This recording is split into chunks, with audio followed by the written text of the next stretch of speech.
اہم خبر آپ کو دیں، نئے اسلامی سال کے آغاز پر مسجد الحرام میں غلاف کعبہ کی تبدیلی کی روح پرور اور بابرکت تقریب آج منعقد کی جا رہی ہے، جس کے لیے تمام تر انتظامات مکمل کر لیے گئے ہیں۔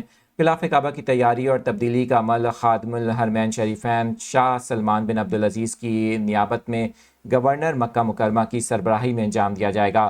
اس موقع پر آپ کو بتائیں کہ مسجد الحرام کے ائمہ کرام اور قصبہ فیکٹری کے ماہرین، اعلیٰ حکام اور خصوصی ٹیم بھی شریک ہوگی۔ غلاف کعبہ کی تیاری کا عمل انتہائی مہارت اور عقیدت سے مکمل کیا جاتا ہے، جس میں 200 سے زائد ماہر کاریگر اور فنکار شرکت کرتے ہیں۔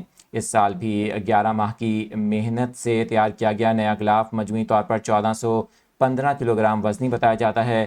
غلاف میں 1000 کلوگرام خالص ریشم کا استعمال کیا گیا ہے، جبکہ اس پر 120 کلوگرام سونے اور 100 گرام چاندی سے تیار کردہ دھاتوں سے قرآنی آیت کی کشیدہ کاری کی گئی ہے۔